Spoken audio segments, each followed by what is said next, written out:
حضرت عمیر بن سعد رضی اللہ تعالیٰ عنہ ننھا بچہ ہے، چھوٹا سا بچہ. ان کے چچا جلاس بن سوید یہ اس ننھے عمیر بن سعد کو حضور اکرم صلی اللہ علیہ وآلہ وسلم کی بارگاہ میں لے جاتا. وہ ننھا عمیر بن سعد حضور کا خطاب سنتا. اس 3-4 سال کی عمر کے بچے میں حضور اکرم صلی اللہ علیہ وسلم کا پیار پیدا ہو گیا، حضور کی محبت پیدا ہو گئی، حضور کا عشق پیدا ہو گیا. ایک دن وہ چچا جلاس بن سوید وہ خود حضور اکرم صلی اللہ علیہ وسلم کا خطاب سننے کے لیے نہیں گیا، بچہ چلا گیا. بچے نے قیامت کا منظر سنا. حضور اکرم صلی اللہ علیہ وآلہ وسلم نے اپنے فصیح کلام میں، فصیح زبان میں قیامت کا منظر بیان کیا.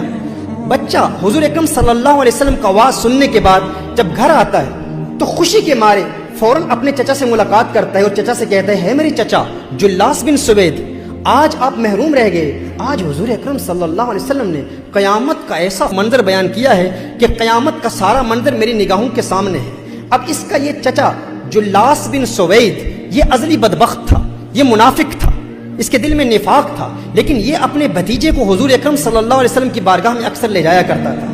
بچے نے کہا کہ ہے میرے چچا، آج حضور اکرم صلی اللہ علیہ وسلم نے ایسا خوبصورت خطاب کیا، آج آپ اس سے محروم ہو گئے. اس بدبخت چچا جلاس بن سوید نے کہا اگر محمد سچے ہیں تو ہم گدھوں سے بھی گئے گزرے ہیں، اگر محمد سچے ہیں تو ہم گدھوں سے بھی گئے گزرے ہیں. وہ حیران ہو گیا کہ میرے اس بھتیجے کے دل میں حضور اکرم صلی اللہ علیہ وسلم کا اتنا پیار کیسے پیدا ہو گیا. تو اس نے جواباً یہ کہا اب اس بھتیجے کا واقعہ سنیں اور دعا کریں کہ اللہ عز و جل ہماری اولادوں کو بھی ایسی وفا دے دے، اللہ ہماری اولاد کو بھی یوں ہی وفادار بنائے حضور اکرم صلی اللہ علیہ وسلم کا. وہ بچہ کہتا ہے میرے چچا، مجھے نہیں پتا تھا کہ تو منافق ہے، مجھے نہیں پتا تھا کہ تو حضور کا غدار ہے، مجھے نہیں پتا تھا کہ تو حضور کا دشمن ہے. تو میری انگلی پکڑ کر مجھے حضور کی بارگاہ میں لے جایا کرتا تھا. اب دیکھیں یہ وہ بچہ ہے جس نے ابھی کلام کرنا سیکھا ہے، ابھی گفتگو کرنا سیکھا ہے، لیکن حضور اکرم صلی اللہ علیہ وسلم کی محافل کی برکت دیکھیں کہ اس کی زبان میں کیسی فصاحت جاری ہو گئی. ہے میرے چچا، تو منافق ہے اور مجھے نہیں پتا تھا کہ تو حضور اکرم صلی اللہ علیہ وسلم کا دشمن ہے. میں تو حضور کی محبت میں تیرے ساتھ حضور کی محفل میں جاتا تھا. اب میرے پاس 2 ہی راستے ہیں. ایک راستہ یہ ہے کہ میں حضور کو اطلاع نہ دوں، خاموش ہو جاؤں اور حضور کو کچھ نہ بتاؤں، اور دوسرا یہ ہے کہ میں حضور سے وفاؤں کا اظہار کرتے ہوئے حضور کی بارگاہ میں حاضر ہو کر حضور کو بتا دوں کہ تو منافق ہے. اب جلاس بن سوید نے کہا تو جو چاہتا ہے کر لے، جسے چاہتا ہے بتا لے، تو ایک چھوٹا سا بچہ ہے، تیری بات کون سنے گا، تیری بات کو کون تسلیم کرے گا، کون تیری بات کو مانے گا. ابھی تو نے بات کرنا سیکھا ہے، ابھی تو نے کلام کرنا سیکھا ہے، جا جسے چاہتا ہے بتا.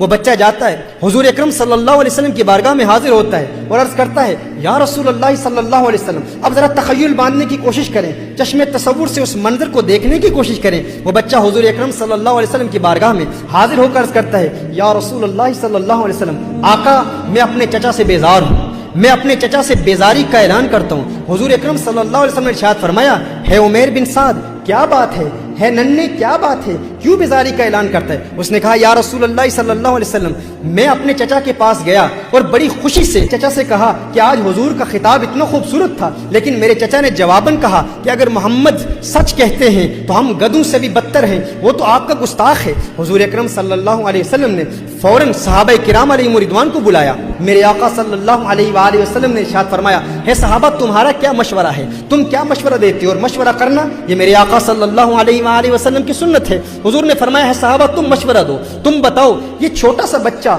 جلاس بن سوید کے متعلق کہتا ہے کہ جلاس بن سوید جو اس کا چچا ہے وہ منافق ہے. صحابہ عرض کرتے ہیں یا رسول اللہ صلی اللہ علیہ وسلم، آقا یہ چھوٹا سا بچہ ہے، اسے کسی بات کا علم نہیں. جلاس بن سوید ایک شیخ کبیر ہے، ایک بزرگ شخصیت ہے، ایک عرصے سے مسجد نبوی میں نمازیں ادا کرتا ہے. یا رسول اللہ صلی اللہ علیہ وسلم وہ تو منافق نہیں ہو سکتا، یہ چھوٹا سا بچہ جو ابھی جس نے کلام کرنا شروع کیا ہے، اس کی بات پر ہم اعتماد کیوں کر لیں.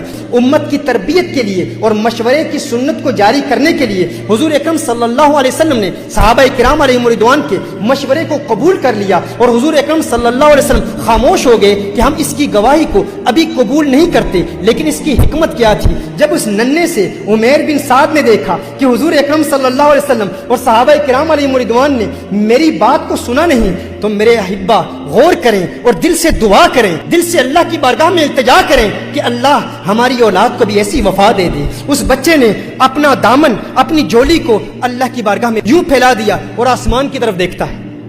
وہ بچہ آسمان کی طرف دیکھتا ہے، یوں جولی پھیلا کر آسمان کی طرف دیکھ کر کہتا ہے اللہ اگر میں سچا ہوں تو آج میری سچائی ثابت کر دے، آج تو میری سچائی کی تصدیق کر دے، اور ہے اللہ اگر میں جھوٹا ہوں آج تو بیان فرما دے۔ محترم احبہ دعا کریں اللہ ہماری اولادوں کو بھی ایسی وفا دے دے، ایسا پیار دے دے۔ اس بچے کی زبان سے یہ کلمات ابھی جاری ہی ہوئے، پاک زبان سے جب کلمات جاری ہوتے ہیں تو تیری دعا نہ اثر سے کبھی ملول ہوئی، ادھر زبان سے نکلی ادھر قبول ہوئی۔ بچے نے دعا کی، اسی وقت آسمان سے جبریل امین نازل ہوتے ہیں، جبریل امین نازل ہوتے ہیں۔ سورہ توبہ کی یہ آیت نازل ہوتی ہے۔ جب بچے نے کہا یا رسول اللہ صلی اللہ علیہ وسلم میرا چچا منافق ہے، ادھر جلاس بن سوید نے بھی قسمیں کھانا شروع کر دیا، یہ بچہ کچھ نہیں جانتا، یہ میرا بھتیجا جھوٹ بول رہا ہے، میں نے حضور کے متعلق ایسا کچھ نہیں کہا، میں نے کوئی گستاخی نہیں کی، تو جبریل آئے اور سورہ توبہ کی آیت نازل ہوئی۔ اللہ نے ارشاد فرمایا یحلفون باللہ ما قالوا ولقد قالوا کلمۃ الکفر، یہ جو جلاس بن سوید قسمیں کھا کھا کے کہتا ہے کہ میں نے حضور کی توہین نہیں کی، ہاں اس نے توہین کی ہے اور یہ ایمان لانے کے بعد کافر ہو چکا ہے۔ حضور اکرم صلی اللہ علیہ وآلہ وسلم پر جب یہ وحی نازل ہوئی تو میرے آقا صلی اللہ علیہ وسلم نے فوراً اس ننھے عمیر کو اپنے قریب بلایا، میرے آقا صلی اللہ علیہ وسلم نے اس سے لاڈ کیا، پیار کیا، اور میرے آقا ارشاد فرماتے ہیں تو کیسا خوش بخت ہے، تو کیسا خوش قسمت ہے، تو یہاں پر گواہیاں دے رہا ہے اور تیری گواہیوں کی تصدیق کے لیے جبریل امین ساتوں آسمانوں سے نازل ہو کر دنیا میں آتے ہیں اور اللہ کی وحی نازل ہوتی ہے۔